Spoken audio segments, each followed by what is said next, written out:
Their meaning in life is to teach and to get people better. And if you think about the competitiveness and the competitiveness for these jobs are so intense. And to me, I don't know why I thought this, but it's because they provide meaning to people. It's meaningful work to be a head coach or to be a coach of people playing sports. This week on the podcast, after reading Viktor Frankl's A Man's Search for Meaning, I thought we'd head back to the therapy couch and examine how we can find meaning in working in sports, in our careers, and in the lives that we want to live. How our connections can provide meaning. I was really, really big on enjoying the people I worked around. Mm-hmm. You know, if I'm going to work 12 hours a day or 14 hours a day, that's more than half the amount of hours that I am awake during a day. It was extremely important to me, the relationships of the people that we're around. And encountering things that aren't easy, but ubiquitous to the human experience. Do I just not know how to suffer? Because I was suffering, my family was suffering, and, you know, then you lose your job, dude. That's like major suffer. Like, I'm suffering. I don't know if, like, I had a Zen moment or something when you get let go. We mentioned about this before, but you just kind of, like, figure out, like, hey, dude, you're not the only one that suffers. We thought this conversation was so good and so important that we ditched our other segments, which means our sponsors are going to be really pissed. But in the end, we're not here for them, but for you. We hope you enjoy it. This is the true story of two washed-up sports guys who chased the dream. Private flights, championship rings, running sideline to sideline on per diem and adrenaline. We gave our 20s and our 30s to the industry, pulled off miracles that were never in the job description. In return, low pay, long hours, and we still got cut from the team. This is about what really happens behind the badge. The burnout, the bad bosses, the dream job that didn't love you back, but also the lifelong friendships, the chaos, the holy shit stories you couldn't make up. And somehow, despite everything, you'd still do parts of it all over again. This is one for the ones who lived it, loved it, hated it, and still kind of miss it. For everyone who's ever asked, how in the hell did we survive that? We're two former sports insiders with more than 40 years of experience and more than enough scars to make fun of it all. And just enough trauma to start a podcast instead of going to therapy. I'm Brandon Barca. And I'm Andy Boggs. And this is No Longer Credentialed. We once had access, now we have opinions.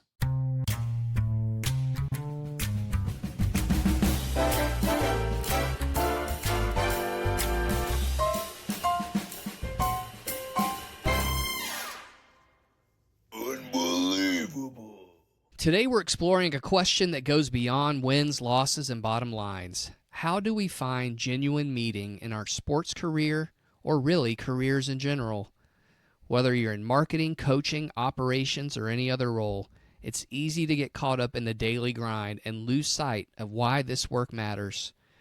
I just finished reading Man's Search for Meaning by Holocaust survivor Viktor Frankl, and wondered how we could apply it to our careers and how we could discover a deeper purpose to them.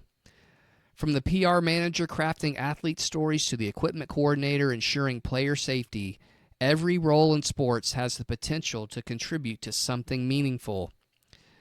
We'll discuss some practical strategies for connecting your daily tasks to larger values, building community through sports, and finding purpose even during challenging seasons.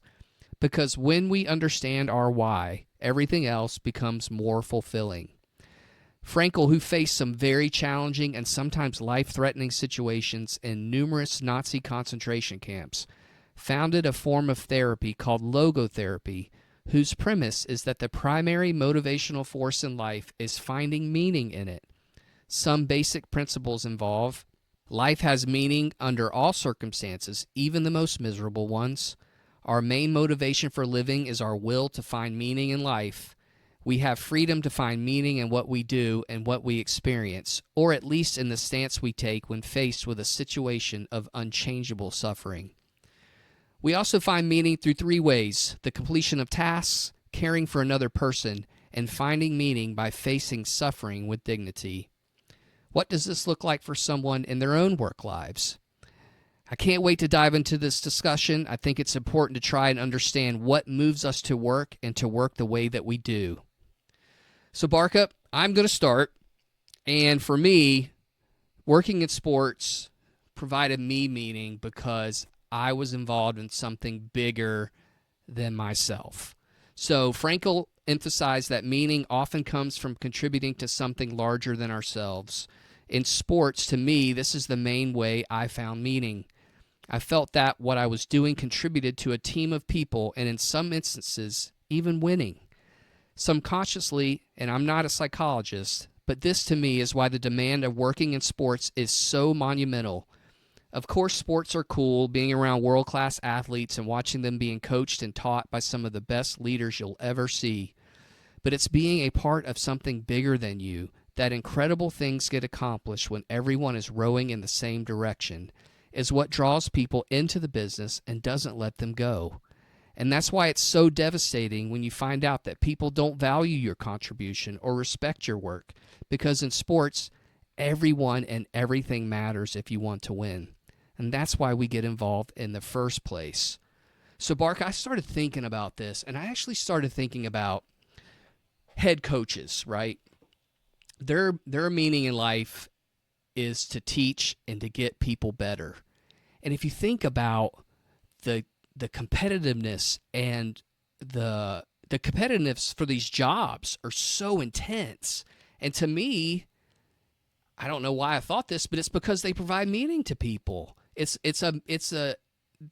meaningful work to be a head coach or to be a coach of people playing sports, especially at the collegiate level or pro level.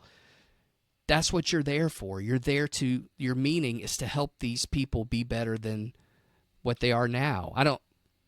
Wanted to get your take on that. Maybe why were you involved in sports? Man, that's a deep thought. Yeah.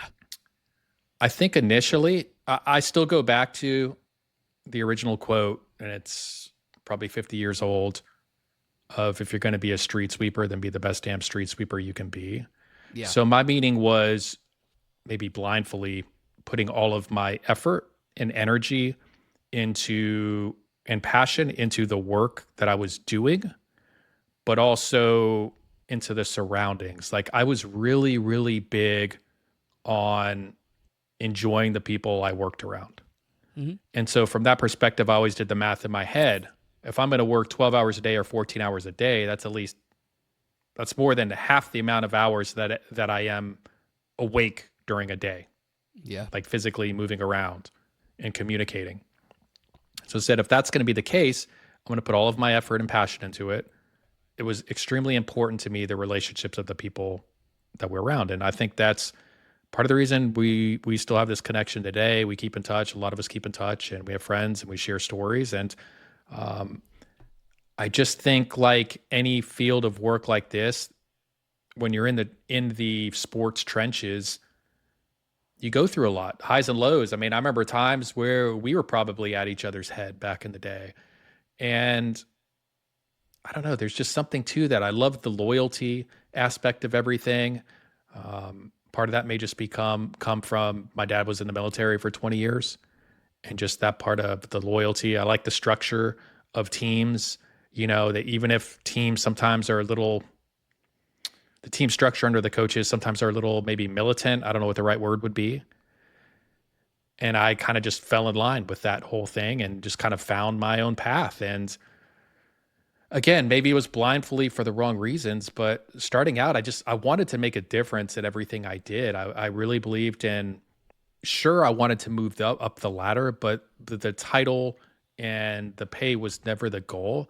Like I built true relationships with fans and community and coworkers, and some coworkers probably hated the hell out of me and some probably loved me. And so it goes both ways, but I just wanted to feel alive and be involved. Now, looking back, would that be the same today? Would I have that same perspective? I don't know. How would you say it? Like you lose that innocence as you get later in life. And so instead of attacking things with a perspective early on, finding meaning and joy and going after it, I'm at the point in my life where it's easy to question all of those feelings and take a negative perspective on it. So anyway, long answer. I think these are perspectives you gain, at least I gained after being in the business for a while. It's not like I went into it thinking, "Oh, I'm going to find meaning in being around teams or I'm going to find meaning in whatever I decided to find meaning in." It was just like, "Hey, this is cool. I like sports. I like some of the people I'm working with. It's really fun." But then after a while, it's like, other things kind of have to take over. And I think if I would have had a perspective of going into it, like, just think about how you could find meaning. You don't have to have answers. And I think that's why this book was it's challenging, because it kind of makes you think about, well, what is my meaning? And what does that look like? And what would it look like as a sports working in sports? Or what does it work like in your day-to-day work if you don't work at sports? There's just all these kind of questions to kind of dive into and just examine what in the world you're doing things for. Was there a moment at some point in your career while you were working in sports where you felt like you found your meaning? I don't think so. I mean, I've always loved the fact that the values that you want to live your life by, you see those in very successful teams. I'm kind of obsessed with businesses that are successful, teams that are successful, and I think it kind of demonstrates the values that I want to live my life by. Like, they treat everybody with respect. They all work hard. I'm sure I'm missing a ton, but it's just they're honest with each other. They're genuine in their actions with each other. Just all of these things that I want to live my life by. You can see them in successful teams. I mean, we would see them in the teams that we saw that won. You saw that. The teams that lost, you didn't see it. It would just fray. Instead of being like this, they would fray and break apart, because the values that make people win, they would diverge from those. So yeah, my meaning was probably in relationships and being in part of something that I couldn't have been a part of by myself.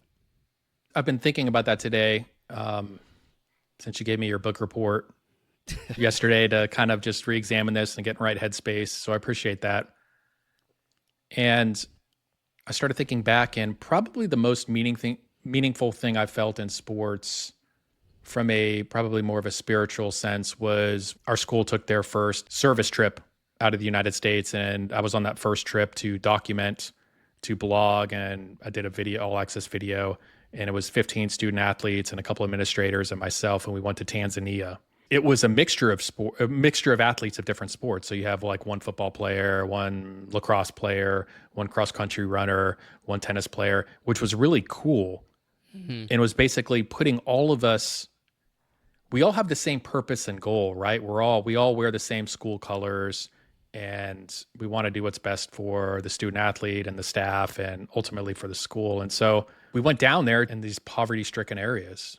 We were with Souls for Souls, and if you've never checked them out, check them out. And they help provide shoes, whether lightly worn, gently worn, or new shoes to people that need them all across the world, whether it's here in the States and here in Tennessee, or where we take them to other countries. And going in there, and you want to talk about meaning, like we went to this one orphanage, and you walk in the bedrooms and you see the living styles, and it's heartbreaking in a way, right? There's no money, as you can tell, but you could tell there was a meaning and a purpose. Like, people were still living life. And we played soccer. On the backyard. Wasn't even a real soccer pitch or field, and the ball, it wasn't even a soccer ball. I don't know what the thing was made out of. It felt flat and light. It's probably something that was handmade. Stuff like that was just so touching to me, because it didn't matter what my title was. It didn't matter what kind of car I, drove to work, or how much money I had, or prestige, or what I did. Like, I don't know. There's something to the genuine side of, like, how do you find that meaning? Something where you feel like you are completely connected with the world, And it's not because of material items or devices.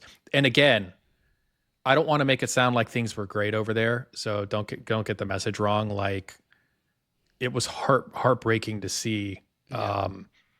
just how many more advantages I had in my life Yeah. and opportunities, and that Yeah. people were born into some of these situations where they didn't even have clean drinking water.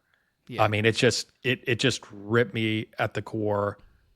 Being a part of that experience, I did come back, questioning a lot of my life decisions. Well, yeah, it's like your gratitude cup is like overflowing. And I think that's another thing about sports that's pretty cool. It's just if you can find meaning and gratitude in the people that you meet. You can find gratitude in the places you get to go. Find gratitude in how great some of these kids are that you're dealing with every day. I mean, some of these kids and people are just some of the more awesome people on the planet Earth. And you just have gratitude that you're around them all the time. And I mean, I remember one time my wife was teaching fifth grade at the time. And I mean, I was working with the basketball team, and we were really, really good. I think it was one of the years we went to the tournament. And I just asked a couple of my guys to come out there and talk to her class, and they did. And it was just, you just realize how great these people are you're dealing with, and they're from all over the country and the world. And so I think that's another way you can find meaning in sports, is just having gratitude with being around different types of people. And I pray that my son finds out about that. I pray that he can go someplace when he's 19, 20, 21 years old and just be around a bunch of different people. I mean, we've mentioned this a lot of times, Barca, but just think about where our friends are from. Like, you're from East Tennessee. I mean, we've got friends that grew up in Atlanta. We've got friends that grew up in Texas. We have friends whose families from India. We have friends from all over the country and all over the world. And there's just not a lot of other people that get to experience that with us. And so that would be a main thing for me. If you're working in sports right now, just kind of look around and think about, if you worked in a cubicle in New York City, you're probably not making the kind of relationships with those people as you are in that room or on that bus or on that plane. I mean, Barca, I haven't been on service trips, but I've been on other trips. I mean, Maui. I mean, goodness gracious, dude. Like, or going overseas. Here we go, Maui.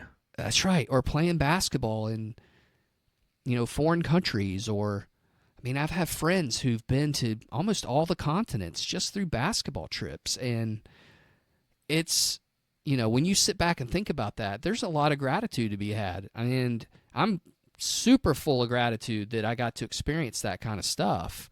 Then you look on the other side of the psychology couch. Well, I also left people at home that didn't get to experience what I got to experience. But I do have gratitude for those things. I mean, for all those people and all those places. It was just an incredible, incredible thing. And not everybody can do that. Not everybody can experience that. So, yeah, there is that. I would have those times in sports where I would take a step back, and even if sometimes it would become old hat, like, hey, we're on the field at the big house, I would try to step back and say, hey, this is pretty cool. This is something, even though I've been doing it for a long time now and sort of desensitized. yeah. Let's keep this in perspective. It's pretty cool. And I haven't thought about it that way of sports, but the connection that you're making. My dad was in the Air Force, so I lived everywhere from, before we moved to Tennessee in high school, lived everywhere from Miami to Hawaii to San Antonio, born in Vegas, a couple other states, Colorado. And I guess there is a relation there of, I really loved the ability to go different places, to meet people with different backgrounds, different thoughts, different beliefs, different lifestyles, different cultures. And maybe that played in maybe sports was part of that, right? It brought in my love for sports, but also the ability to be on a college campus where, we were fortunate enough to bring in some of the brightest kids in the country or Unbelievable. from the world, all over the world. The world, yeah. And then also while doing sports and traveling. And so you probably opened up something there with me on that one. But it's also, it could be addicting, man. You think? And You think? yeah, but that's just, I think that's one of the parts addicting. It's also the addiction, like I was mentioning before, about coaches wanting to make teaching, wanting to be better. I mean, my wife talks all the time. When she was 8 years old, she knew she wanted to be a teacher. It was just a calling. And I think it's a calling for some people to want to coach and make people better. And now the wins and losses are great. The money's probably great. But I think the core of the good ones out there, that's what they want to do. They just want to make people better and have a relationship with these people. Tom Izzo comes to mind. He knows he's however many people he's coached in his career, but he's has so many relationships from all of his coaches and players through the years, and it's so rewarding. And he's probably just so full of gratitude. That's just the way he is. One story, though, I have a friend who knew him pretty well, and he went over to his house. This is secondhand knowledge, but I believe him. And he sat down, and Izzo comes in and is like, hey, you want a milkshake? He's like, yeah, I guess. Okay, I'm going to go in there and make milkshakes. He made milkshakes for the whole party. But that's just the kind of dude he is. I think he's just full of gratitude that he gets to do what he's doing and help these kids and help these coaches and staff members. Like, if you work for Izzo, you're probably really taken care of. And that's addicting, man. That's really, really addicting. I mean, at the root of everything, we're all human, right? No matter, you look at Right. Izzo, one of the most accomplished basketball coaches of the last couple of decades, and he's also a human too. I'm sure he's searching for his own meaning. He's won national titles. Sure. Yeah. Yeah, it's crazy. And I think, we get caught up in all the shitty things that are happening. And there's a lot of shitty things that are happening. But the people who live it and who are in it every day, I think they have meaning. I think they've figured out what their meaning is, and they're gonna keep doing it. And God bless them. Like, I don't want to hate on people that are doing something they love and something they find meaning in. I mean, it's what we search for. And so, good for these people, Yeah, I think that's one thing, hopefully not a misconception on this show. We talk a lot about sometimes, the downsides of working in sports and how that's affected our mental health or our lives to where we are today. But neither of us at any point would ever give somebody advice and talk them out of a career in sports. No, We mostly just can educate.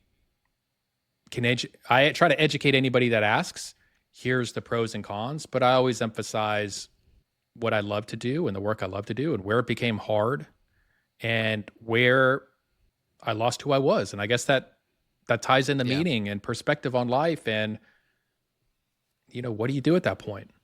Yeah, it's almost like if I had to go back and do it again, with my significant people in my life, it's almost you have to be upfront with them, like the very beginning. Just communicate, hey, this is what this is. If I knew what it was going to look like, I would have said, hey, this is what this is going to look like.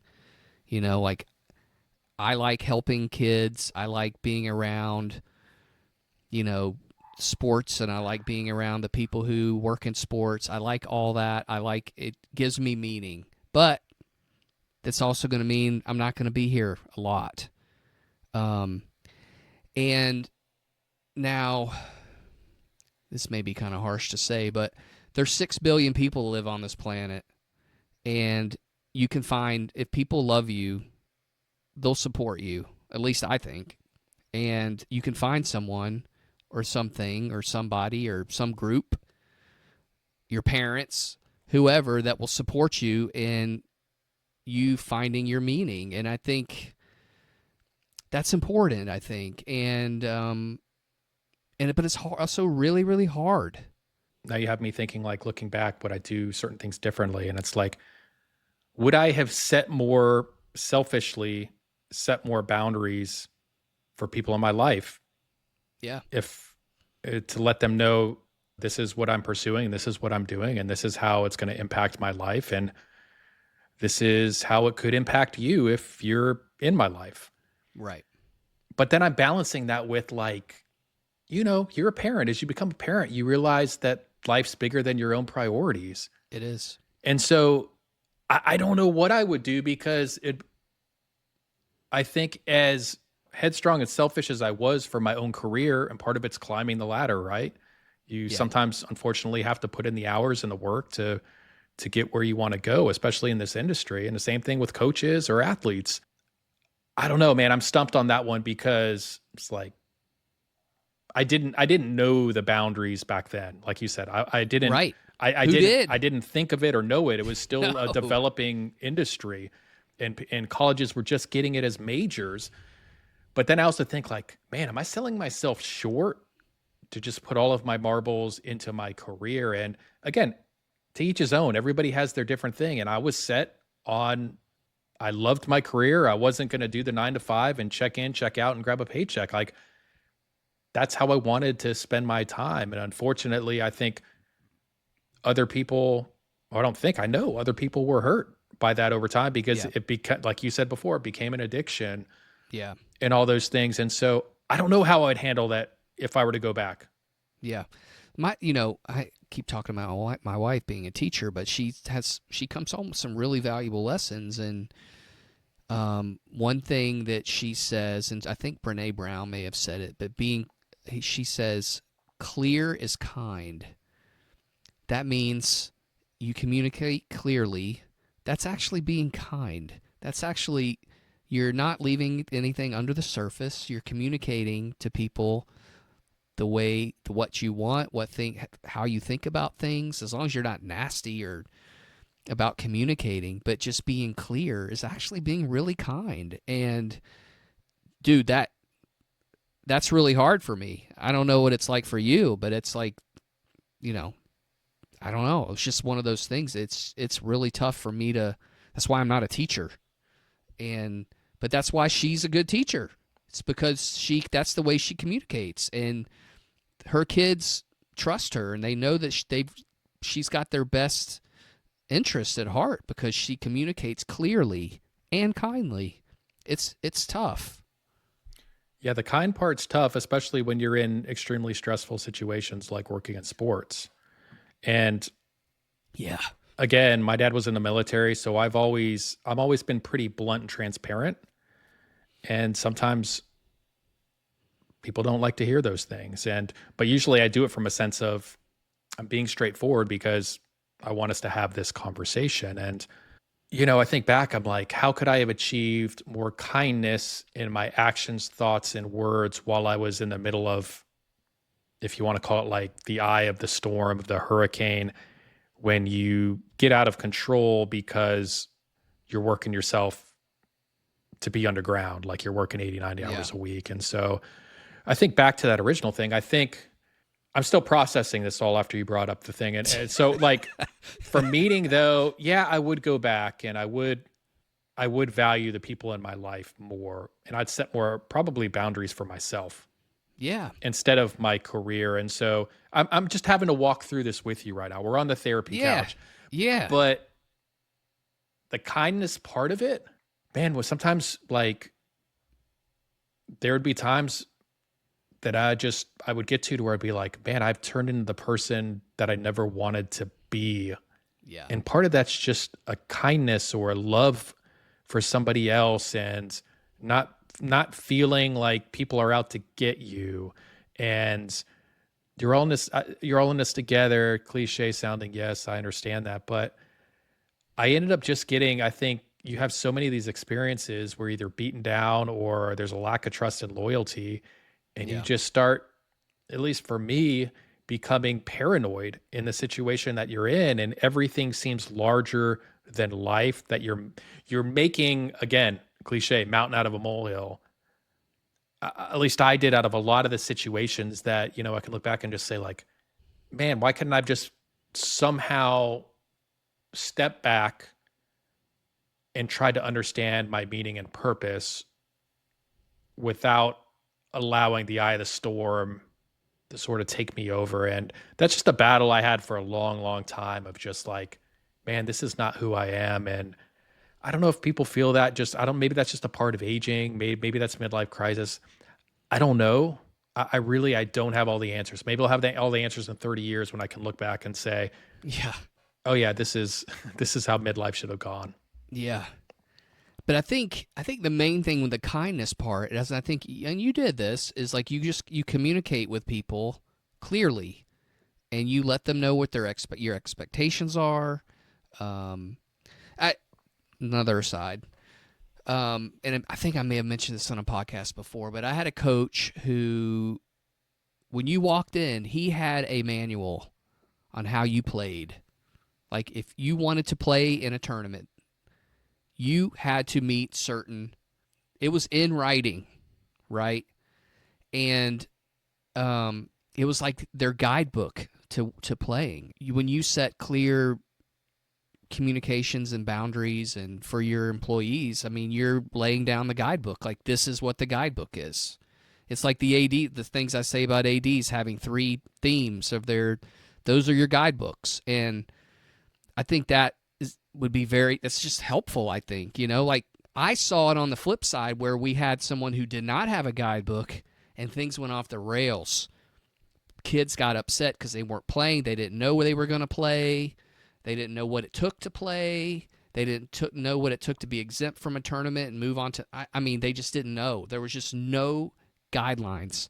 But he was clear, and him being clear is actually being kind to those kids and their families, because then they figure out, hey, yeah, that's what it takes for me to play. Like, if I want to be exempt for the next year all around, I need to be an All-American, and I can play in every tournament. Or if I win this tournament this past week, I can play for the next 5 tournaments and not have to qualify. It's just things like that. I mean, I think that's where the clear and kind thing comes in, where you are clear with what your expectations are, and that's being helpful to the people that you're trying to lead. Does that make sense? It does. It does. And I think clarity is always a good thing. Yeah. And transparency. I think it changes from generation to generation. I think our generation, we grew up still with parents or grandparents that there was a ton of structure. Mm-hmm. And maybe some of that structure became, I don't know, there are probably a lot more rules. Yeah. So sure. I'd be curious to talk to somebody a lot younger today to see if they still have that same feeling that we do. Like, hey, I want the upfront transparency. I want the guidelines up front, so I know, where the walls are, how far I can go, what I need to do. And so I don't want to make any drastic assumptions on that one, but I think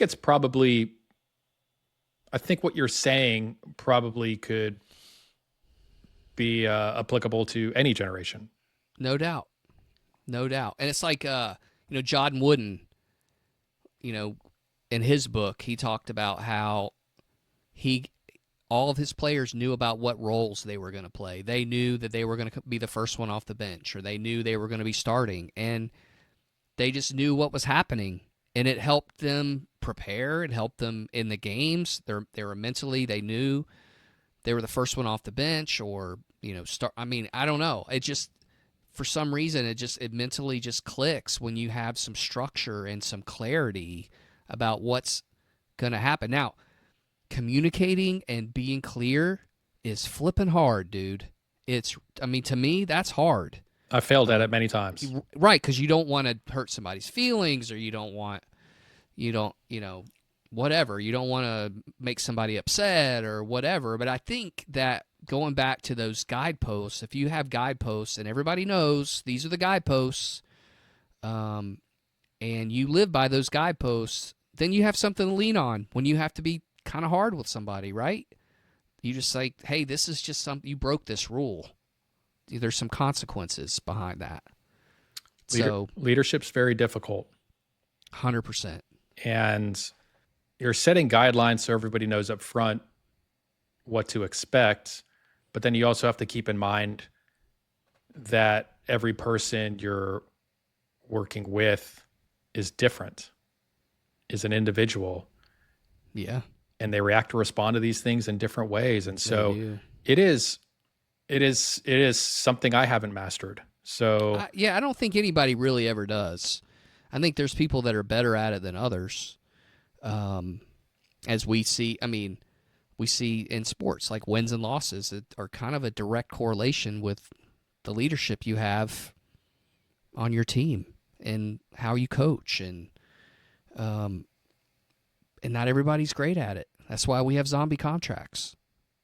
That's why people get paid a lot of money to not coach because it's hard. Um, but if you find your meaning and then you kind of go from there, I mean, at least that's a good start, good try. You could start trying to do that. so in your summary, Yeah, and I want to preface this by saying I don't want to compare working in sports to any of the suffering that took place that this yeah, author went through. yeah. Can you think of maybe some things in sports where you face that adversity? I don't want to call it suffering, but I guess how I would define it is like long hours, low pay, high stress. Something maybe you learned from that. I mean, You it know, could be getting out of the business, or it could be something that made you stronger. it's so funny that you mentioned that because when I read that, when I was reading that book, that entered into my head. Like, do I just not know how to suffer? Because I was suffering and my family was suffering. And, then you lose your job, dude. That's like major suffer. Like, I'm suffering. And then it's just you kind of, I don't know if like I had a Zen moment or something when you get let go. And we mentioned about this before, but you just kind of like figure out like, hey, dude, you're not the only one that suffers. Like every human on my block or every human in the world, unless you die when you're 3, and even then you're probably suffering from some sort of, malady of some sort, that everybody suffers. Everybody's got something that they're fighting. Um, and so when I got let go of my jobs, or when I encountered, not in sports because I was still a wild man then, and I'm still kind of a wild man, but it's, you just, you just kind of look at it from a perspective like, holy shit, man. Like, I'm not the only one dealing with this. There's a lot of other people. Matter of fact, there's people dealing with it worse than me right now. At least I have a roof over my head and I could put food on my table and all of those type of things. But suffering, dude, it's hard, man. And it's a hard thing to even accept the fact that it's okay to suffer. That's just for me. Like, I just was never, frankly, growing up, that just wasn't, I mean, I suffered, but, for the most part, I had a pretty easy childhood, right? Like, grades were good, school was good. I moved around a lot like you did. So that was kind of, there was some suffering going on there. But as far as like maladies or people passing away close to me when I was young, or I didn't have any of that stuff. But there's people that encounter that. And I think it's just kind of the perspective you have to put on that. It's like, you know what? Everybody has to go through it. And there's nothing wrong with it. I think I don't want to assume everybody our age, but to give a clearer picture to our audience, no matter what age you are, I think we grew up a lot with, and things have changed for the better now, but as far as with younger gens, but we grew up with a lot of the no pain, no gain. Mm-hmm. When you talk about suffering, and it was like you were supposed to, you almost weren't even supposed to acknowledge that it was there because it was a weakness. And I think kind of like the boomer gen didn't want to show weakness at all, at least the male boomer gen.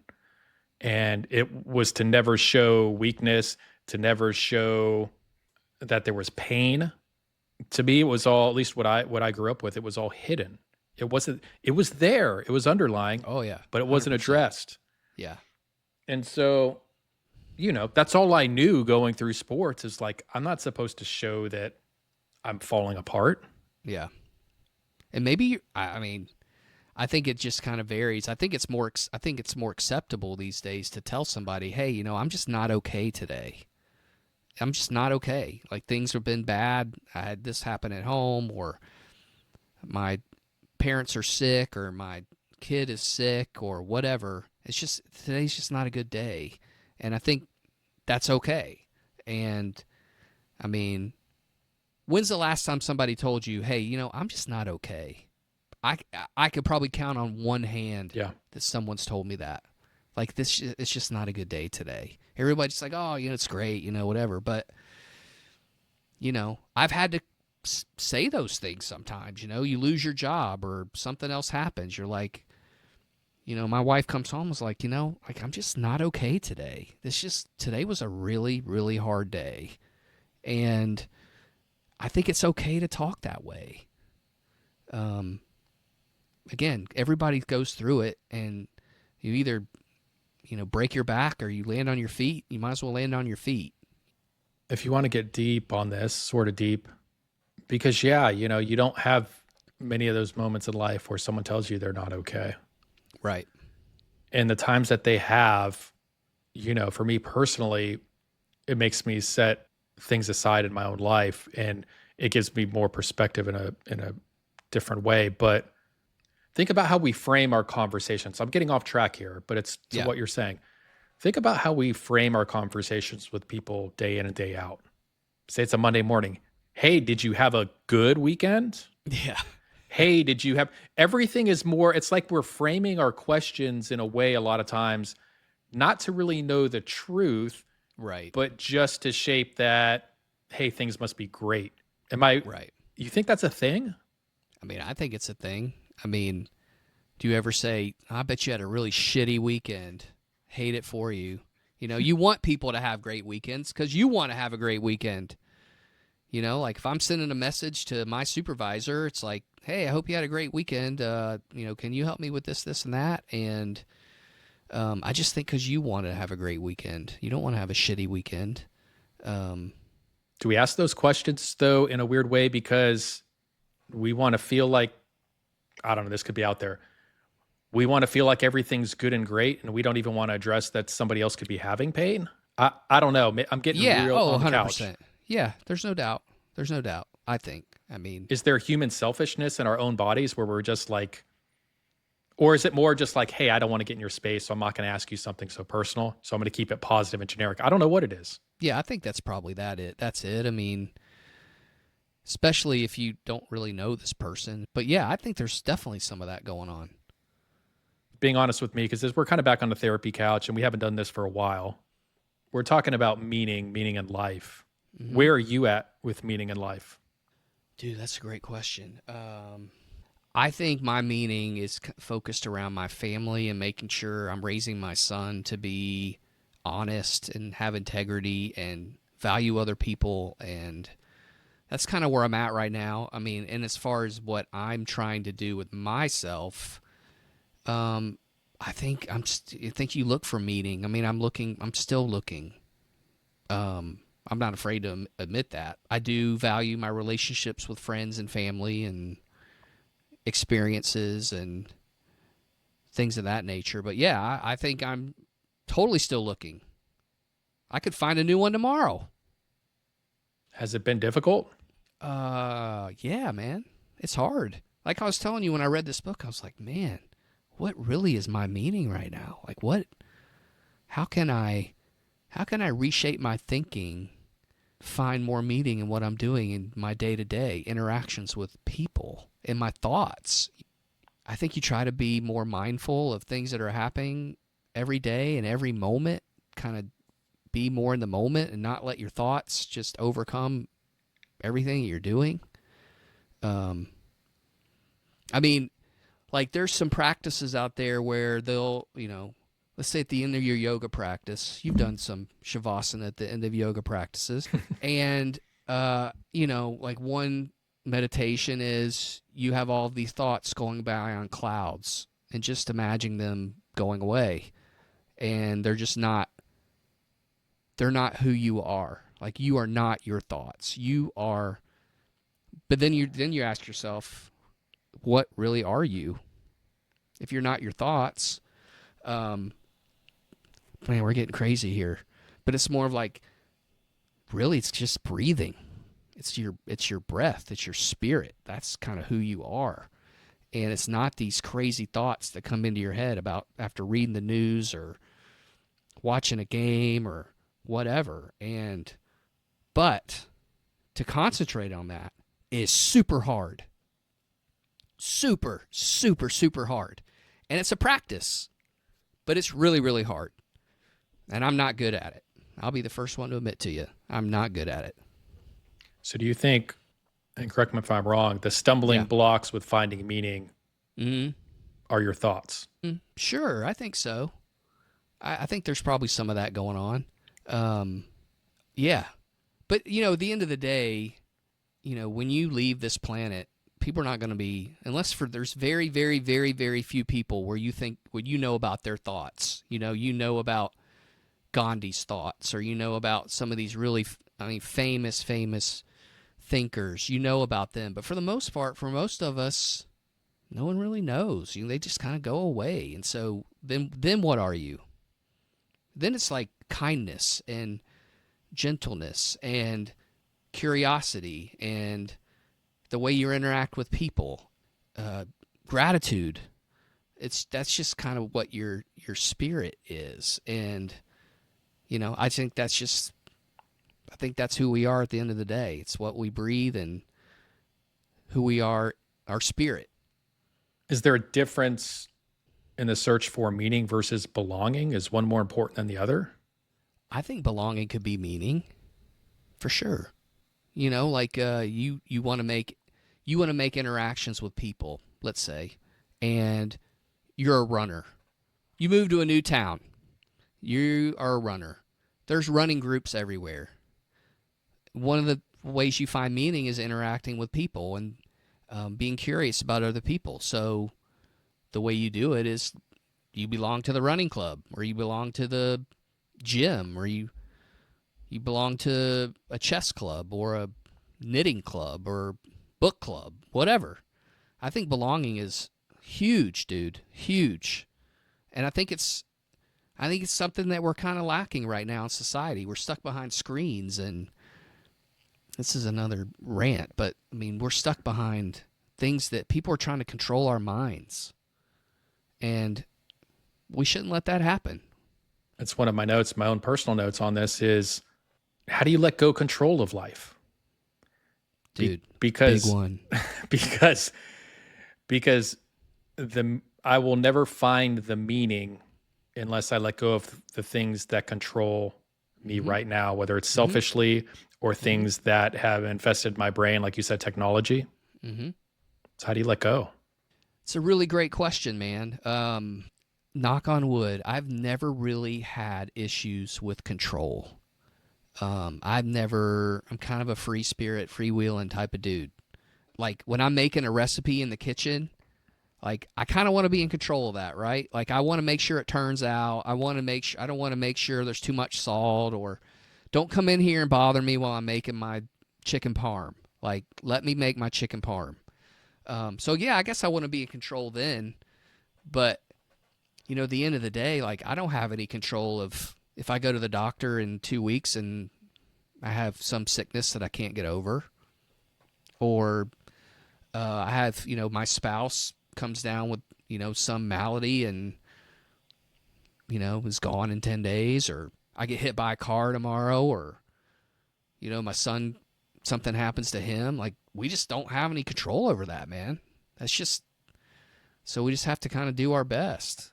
Yeah, I think about it from a sense of not as me controlling actual things, but things that I let control how my body and mind operate every day.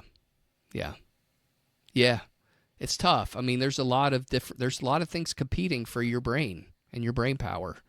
And you kind of have to be disciplined. I think it's going to be a new discipline for all of us moving forward. Like my son, when he gets to be 18 years old, he's going to have to figure out, how does he navigate social media? How does he navigate AI? How does he navigate all of these new things that we didn't have to navigate when we were 18? But I think it's just going to be another way that we have to train our kids. Like, hey, this social media stuff, you need to be really, really careful. There's been all kinds of... Now we know studies. We know all these things that people are trying to do to our brains. We can at least communicate that with people now.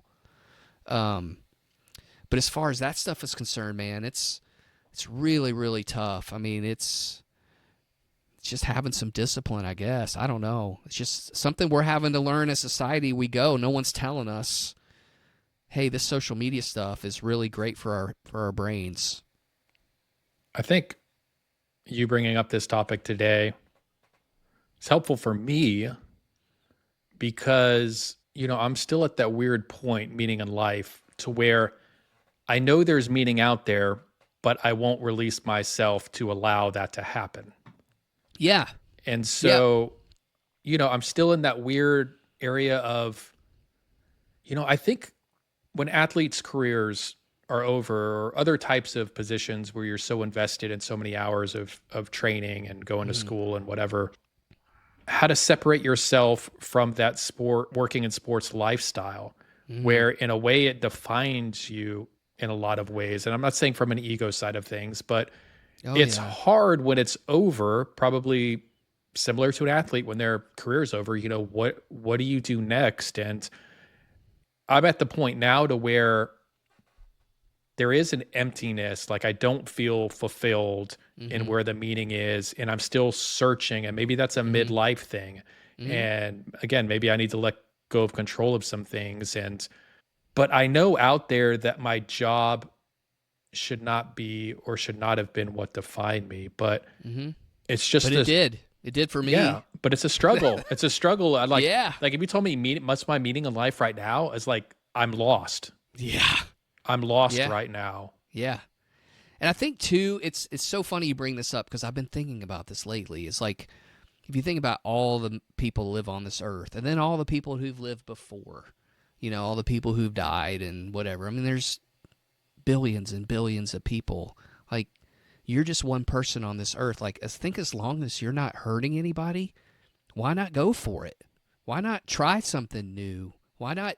And this is me talking, and while I'm sitting in my house working at home all day, and I talk to my cat. You know what I mean? But what's the big deal? Like there's been tons of people that have gone through billions of people that have had the same thoughts that you have, and some people have acted on them, and some people haven't, and maybe they're both happy. I don't know, but who cares? Like at the end of the day, you're not hurting anybody. You're not you're not infringing on somebody's rights or, telling them they're shitheads or whatever. You go take a risk, big deal. There's lots of people have done it before. So why can't you do it? I've thought about that a lot lately, man. A lot. Yeah, I wish I had the answer. Yeah, I don't. And I wake up every day thinking, you try to retrain your brain or come up from a new perspective, but sometimes you just feel trapped.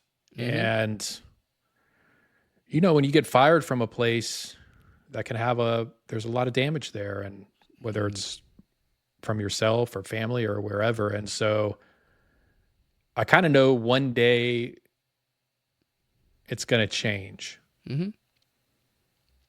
for the better.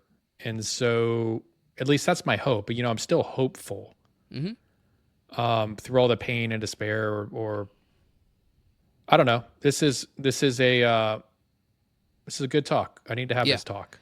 One more thing I want to bring up is that for us and for me, and I think you're in the same boat as me, like researching and creating stories and understanding stories and the way they're made, story arcs and things like that. I'm huge on story arcs. I think it brings a ton of meaning to our lives too, because it demonstrates things that maybe we never thought we could accomplish, or it's like they're inspiring, or man, that person overcame so many things, or that person. But if you structure it the right way, man, it is really moving, really, really moving. And I've mentioned this, I think, before on a podcast, but it completely changes the way that you interact with people. To me, I'm always thinking about what's this person like? What's their story arc? Where are they right now? Are they climbing the ladder? Are they kind of denouement it right now and kind of on the back end of it, or are they in the bottom? Are they, are they in a hole? I mean, to me, it's so moving, and it's so important, and it makes life so much richer when you can understand that stuff. I don't. Do you feel that way? Yeah, I think, again, it's like going to Tanzania or talking to a family member that had a difficult upbringing. Like I think of all the tragedy my mom went through growing up Right. that I didn't grow up in. I can lose sight of the things that might have happened to the people around me, just what they're going through, because I'm trapped or stuck in all of the pain or suffering that I think that I'm still reeling from to find Correct. my meaning. So it feels selfish in a way, but it's like, you got to dig yourself out of that well or that hole. I'm not necessarily throwing a pity party for myself. I was for a while. I'm Oh, past. I've thrown them. Yeah. I've had them. There've been streamers, man. There's been streamers, Print shop banners. print shop banners everywhere. It's hard for me. It's hard for me to comprehend those things because I'm so stuck in my mind of my own thoughts. But to your point, being more cognizant, being more aware, Yeah. and breaking that thought, that obstacle, that roadblock of the thoughts that just terrorize my head day in and day out, or Yeah. wear me down, or make me feel like, I'm not good enough, or I haven't done enough, or I'm feeling incomplete, or I don't have meaning, or all of these things that are like, bombarding me. Yeah. Like I gotta take more time to actually open up my eyes Yeah. and realize that there are a lot of other people out there that are dealing, like you said, with things that are much, much worse, or just things in the moment that just plain suck. And Yeah. maybe they just need somebody to talk to about it. Yeah. I mean, to me, and I don't watch probably nearly as many shows as you do in movies that you do. I'd love to watch more, but there's like sometimes when you walk away from a really good movie, you're like, holy shit, that was freaking incredible.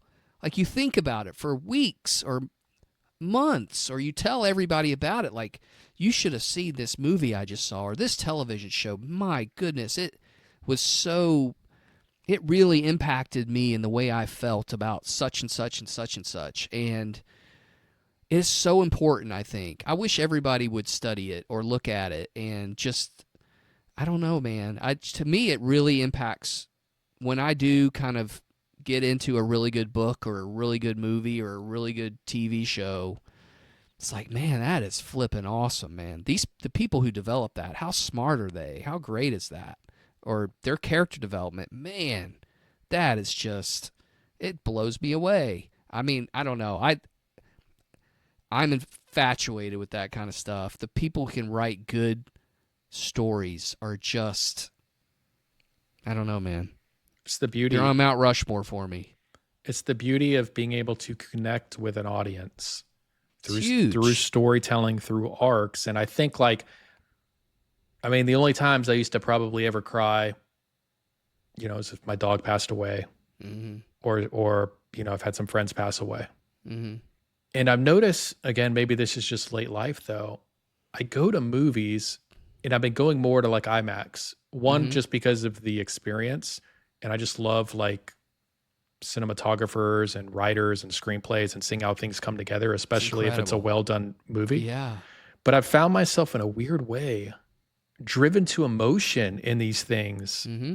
to where like actual tears in seeing movies. Yeah.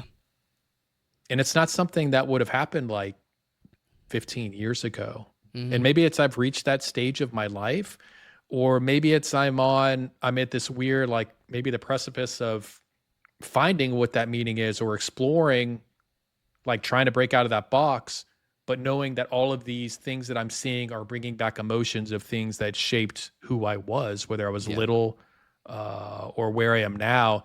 And so there's probably a meaning there.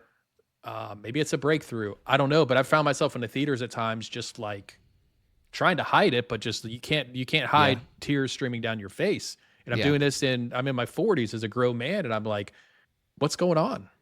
Creativity is also something that kind of brings meaning to my life, and like the instant creativity and the talent of creativity and people who can do it on the fly, like a really good basketball player or someone who just, musicians who interact with each other and do things that you never think, they don't even know that they can do it, but they do it because they're so talented and so skilled. I mean, that brings meaning to my life, that people are they love their craft so much that they practice it and practice it and practice it, and then they can give us this beautiful, engaging product. And it's inspiring, right?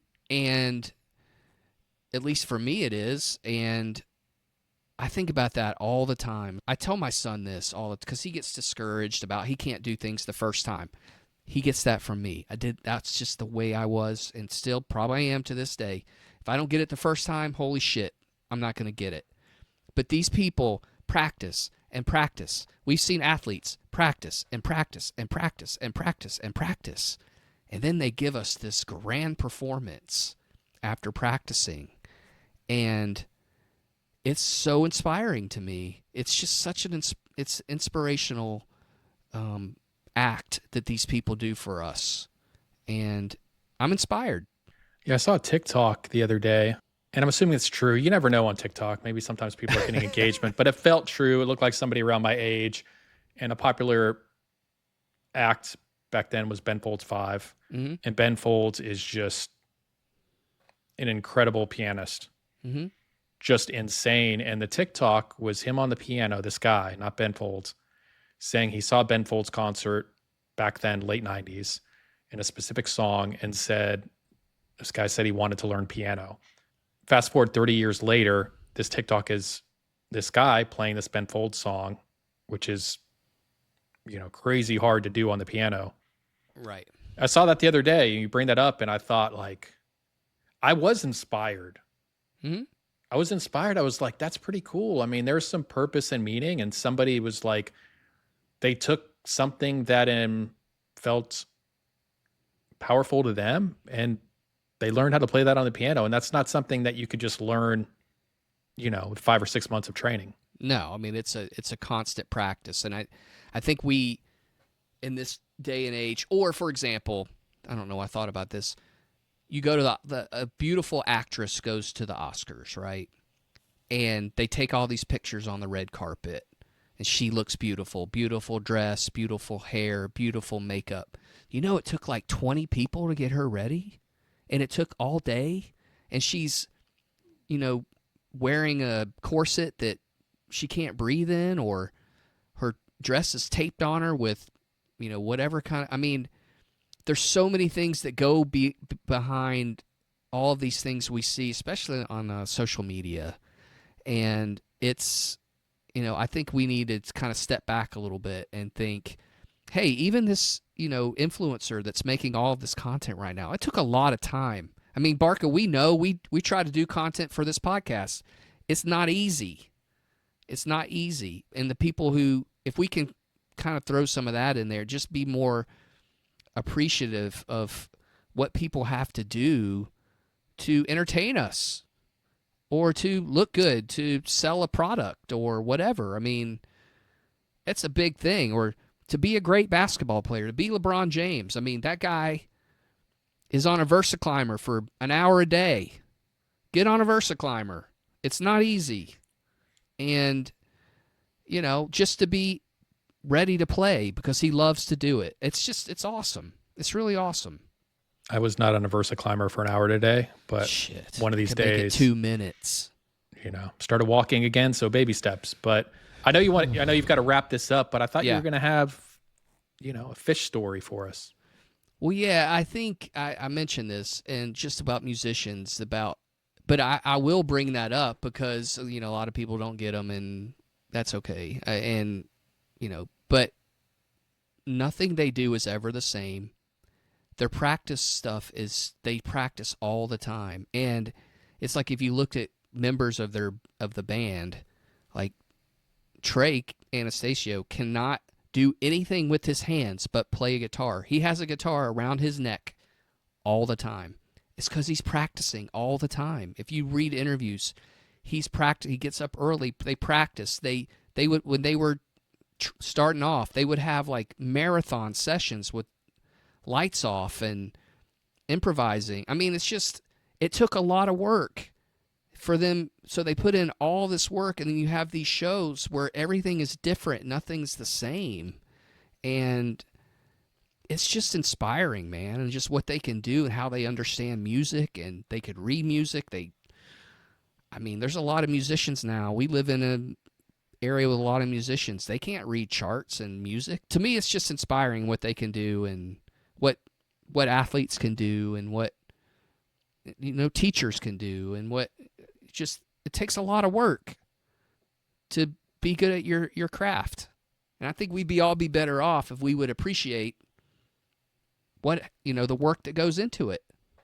And back to your original point, finding meaning from it. Yeah, of course. What if that drives you to become you want to be this guitar virtuoso, or you want to be the next generation that inspires kids to be a teacher, or you just want to play Friday night at the local bar in front of 15 people. Exactly. Yeah, if that's just what you want to be, if that brings you meaning, if that brings you enjoyment with your life. I mean, dude, life's too short, dude. Life is too dang short to not be inspired by people and to go do something. So, go do it.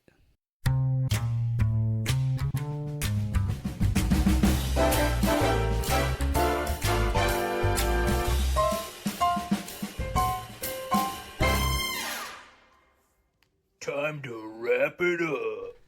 And that's another edition of No Longer Credentialed. Thanks to all of you listening, and if you like it, tell a friend and give it a 5-star rating on your podcast app of choice. Don't forget to check us out on social media at NLC Pod on X, Instagram, TikTok, LinkedIn, and YouTube. We'd love to hear from you. Until next week, keep grinding.